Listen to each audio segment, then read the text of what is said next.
மனித உணவு பழங்கள்லான்னு வீடியோ போட்டிருந்தா, அது ஒரு நண்பர் ஒருத்தர் பார்த்துட்டு, என்னென்ன நோய்க்கு என்ன பழங்க கேட்கும்னு சொன்னீங்கன்னா பரவாயில்ல, அத சொன்னீங்கன்னா கொஞ்சம் நல்லாயிருக்கும் அப்படின்னு சொன்னாரு. அப்படி வந்து பழங்கள்ல பிரித்து பார்க்க முடியாது. இந்த நோய்க்கு எந்த பழங்க சாப்பிட்டா நல்லாயிருக்கும் அப்படின்னு சொல்ல முடியாது. எப்படின்னா,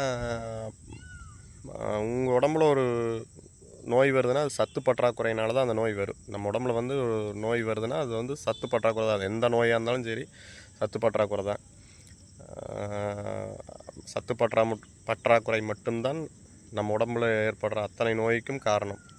அது எந்த நோயாக இருந்தாலும் சரி, கேன்சர், ஹார்ட் அட்டாக்கு, சிறுநீரக பழுது அப்படின்னு எந்த நோயாக இருந்தாலும் அத்தனை நோய்க்கு நீங்கள் உங்கள் மனசில் என்ன நோய் தோணுதோ அத்தனைக்கு, சின்ன நோயிலேருந்து பெரிய நோய் வரைக்கும் சத்து பற்றாக்குறை மட்டும்தான் காரணம்.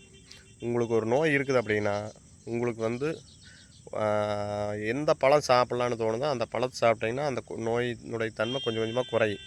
எப்படி உங்களுக்கு பசியான வயிற்றில் உடம்புல சத்து குறைபாடு ஏற்பட்டால் உடனே பசியாது சாப்பிட்றீங்க.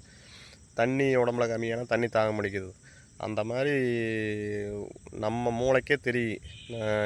எந்த பழங்களை சாப்பிட தோணுதோ அதை அது அந்த அந்த சத்து தான் நம்ம உடம்புல கம்மியாக இருக்குது.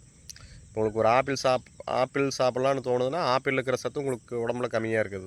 சாத்துக்குடி சாப்பிட்லான்னு இருக்கா, சாத்துக்குடியில் இருக்கிற சத்து உங்கள் உடம்புல கம்மியாக இருக்குது. அது சாப்பிட சொல்லி உங்கள் மூளை சொல்லுது. நிறைய பேர்த்துக்கு பயங்கர தாகம் அடிக்கும். பயங்கர தாகம், தண்ணி தாகம் இல்லாமல் தண்ணி எந்நேரம் குடிச்சிட்டே இருப்பாங்க. தண்ணி குடித்தாலும் அடங்காது. அது வந்து உங்கள் உடம்புக்கு பழங்க தேவைப்படுது, பழங்களில் இருக்க இனிப்பு தேவைப்படுதுன்னு உங்கள் மூளை சொல்லுது. ஆனால் நீங்கள் அதை புரிஞ்சுக்கல. இனிப்பு தேவைப்பட்டாலும் தண்ணி தாகம் அடிக்கும். தண்ணி தாகம் தெரியும்.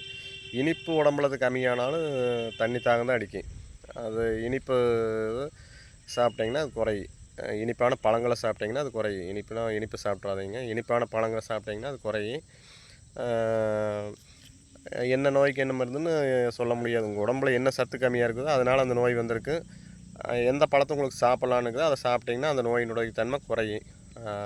தனியாக பிரித்து இந்தந்த நோய்க்கு இந்தந்த மருந்துன்னு சொல்ல முடியாது. உங்கள் உடம்புலையும் உங்களுக்கு தெரியும் என்ன பழம் சாப்பிட்லான்னு இருக்குதோ அதை சாப்பிடுங்க, அந்த நோய்கள்லாம் சரியாகும்.